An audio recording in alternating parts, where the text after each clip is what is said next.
50 years is a really important milestone because it gives the organisation and the sector a chance to reflect, because we often focus on what's coming up and what's next and what we want to change. But you can only look at the future when you really consider where you've come from. I was brought up on what that Latin word caveat emptor, buyer beware. That's how it was. Buyers had to look after themselves. We were very fragmented and we really didn't have any voice. We thought by getting together we would then be a lobby force to councils and to other organisations to get better representation and better terms. If you think about a continuum, it was very much focused on landlords and buildings and the issues with tenant, that kind of thing. Over time, what was seen as a move right along the continuum to a much more holistic, aspirational view.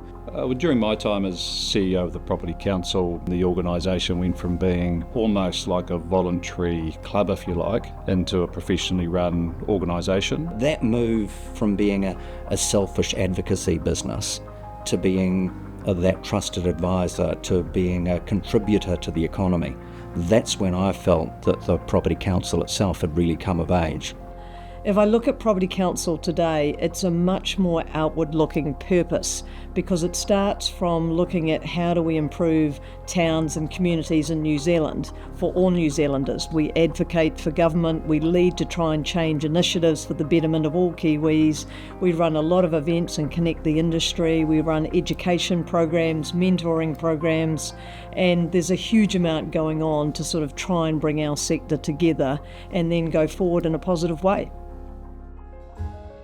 In these days, you can't just go and undertake a really significant development and not be aware that there's a significant number of people involved. Yeah, the Property Council has membership that's nearly 600 different entities. Commercial organisations, listed organisations, government organisations, consultants. So it can speak for a whole lot of members regardless of what part of the property industry they're from. And actually that funneling through into one voice, which has now built a strong reputation and a lot of respect throughout many areas of government and industry. Being a trusted advisor very early on in policy setting, I think has been a really significant achievement.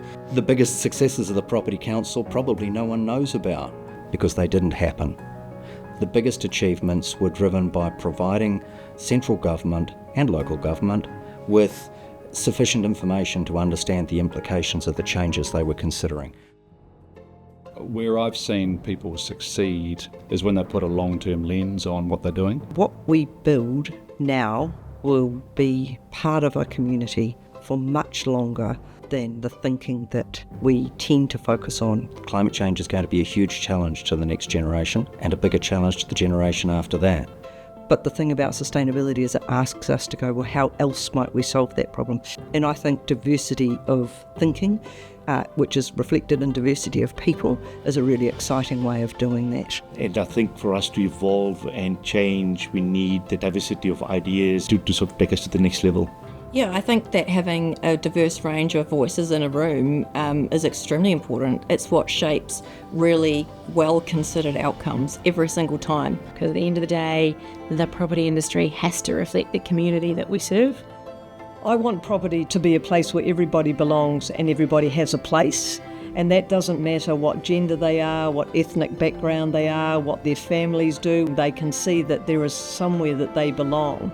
I think for me, what success looks like is an industry that's increasingly diverse, that's attracting the best people, and one where people have every opportunity to be able to rise to whatever their ambitions are going to be. But we have this amazing opportunity when we're kind of shaping cities to actually leave a mark. Be aspirational is a great platform of things that we've done working together. Go for it.